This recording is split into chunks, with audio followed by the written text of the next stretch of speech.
وہ سکھا دیتا ہے، یا ایسے کلمات ہیں کہ جن کی مدد کے ساتھ جن کو یہ پڑھتے ہیں، یا ایسے کوئی فعل ہوتے ہیں یعنی کام ہوتے ہیں کہ جن کے کرنے کے ساتھ یہ اپنی شکل جو ہے وہ تبدیل کر لیتے ہیں۔ یعنی السلام علیکم، میرا نام ہے مہتاب احمد اور آپ دیکھ رہے ہیں جنان چینل۔ جی ہاں دوستو، آج ہم ایک نئی ویڈیو کے ساتھ آپ کی خدمت میں حاضر ہیں۔ آج کی ہم اپنی اس ویڈیو میں بات کریں گے کہ جنات کی کتنی قسمیں ہیں اور کون کون سی ہیں، اور جنات کیسے اپنی شکلیں جو ہیں وہ تبدیل کرتے ہیں۔ چلیے اپنی ویڈیو کا آغاز کرتے ہیں۔ سب سے پہلے ہم بنیادی طور پر بات کرتے ہیں کہ جنات جو ہیں یہ اپنی شکلیں کیسے تبدیل کرتے ہیں اور ان کی کتنی قسمیں ہیں۔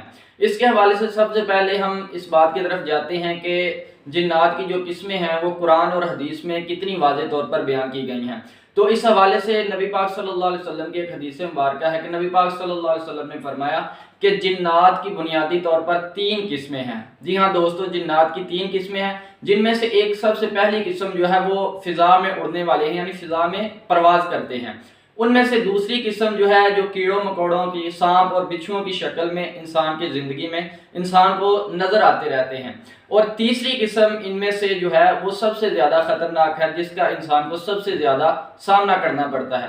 تیسری قسم جو ہے وہ ہیں جو اپنی شکلوں کو تبدیل کر لیتے ہیں، جو ایک جگہ سے دوسری جگہ جاتے ہیں اور دوسری جگہ سے پہلی جگہ پر منتقل ہو جاتے ہیں۔ تو اس جو تیسری قسم ہوتی ہے، اس حوالے سے ہم بات کرتے ہیں۔ تیسری قسم جو ہے یہی انسان کی زندگی میں زیادہ عمل دخل کرتی ہے، اور یہ وہ قسم ہے کہ جس کو اللہ تبارک و تعالیٰ نے اس چیز کی قدرت عطا فرمائی ہے کہ یہ اپنی شکلوں کو تبدیل کر لیتے ہیں۔ جی ہاں، اس کے حوالے سے اسی بات کی یعنی جو تیسری قسم بیان کی گئی ہے، اس حوالے سے ہمیں ایک اور حدیث مبارکہ اس کی تائید میں ملتی ہے، جس کو امام نسائی اور امام ترمذی نے بیان کیا ہے۔ امام ترمذی نے حضرت ابو سعید خدری رضی اللہ تعالیٰ عنہ ان سے روایت کیا ہے کہ نبی پاک صلی اللہ علیہ وسلم مدینہ منورہ میں تھے، تو نبی پاک صلی اللہ علیہ وسلم نے یہ اعلان کروا دیا تھا کہ مدینے کے تمام جنات جو ہیں وہ مسلمان ہو چکے ہیں۔ جی ہاں، مدینے کے تمام جنات جو ہیں وہ مسلمان ہو چکے ہیں، لہٰذا تم ان کو جب کیڑوں کی شکل میں یا سانپ کی شکل میں یا کسی دوسری شکل میں دیکھو تو ان کو 3 بار تنبیہ کرو، جو تمہارے سامنے ظاہر ہو جائیں تو ان کو قتل کر دو۔ تو یہ جو تیسری قسم ہے یہی انسان کے اوپر جو ہے وہ حاوی ہوتی ہے، انسان کے جسم میں داخل ہوتی ہے۔ تو تیسری قسم جو ہے یہ انتہائی خطرناک ہوتی ہے۔ اس حوالے سے تیسری قسم کے بارے میں ایک اور اشکال ہے کہ یہ اپنی شکلیں جو ہیں وہ کیسے تبدیل کر سکتے ہیں۔ یعنی ایک چیز تو بڑی واضح ہے کہ اللہ تعالیٰ نے ان کو پیدا فرمایا ہے، لیکن ان کی جو شکلیں تبدیل ہونا ہے، ان کے بارے میں کون سا ایسا عمل ہے کہ اس عمل کی وجہ سے اپنی شکلیں جو ہیں وہ تبدیل کر سکتے ہیں۔ تو اس حوالے سے قاضی ابو یعلا جو ہیں وہ فرماتے ہیں کہ جنات بنیادی طور پر اپنی شکل جو ہے وہ تبدیل نہیں کر سکتے، لیکن اللہ تبارک و تعالیٰ ان کو کچھ ایسے کلمات جو ہے وہ سکھا دیتا ہے، یا ایسے کلمات ہیں کہ جن کی مدد کے ساتھ جن کو یہ پڑھتے ہیں، یا ایسے کوئی فعل ہوتے ہیں یعنی کام ہوتے ہیں کہ جن کے کرنے کے ساتھ یہ اپنی شکل جو ہے وہ تبدیل کر لیتے ہیں۔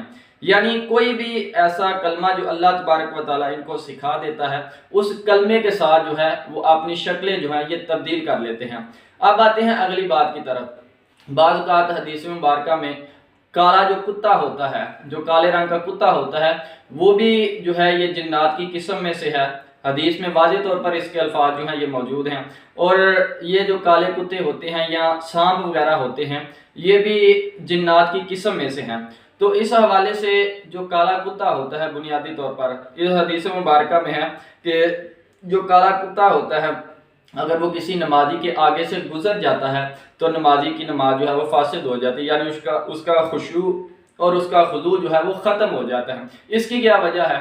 تو سرکار کی خدمت میں عرض کی گئی کہ یا رسول اللہ، دوسرے جو کتے ہیں سرخ اور سفید جو ہے، ان کے آگے گزرنے سے انسان کی نماز جو ہے وہ باطل نہیں ہوتی، لیکن جو کالا کتا ہے وہ انسان کے آگے سے گزرتا ہے تو انسان کی نماز باطل کیوں ہوتی ہے؟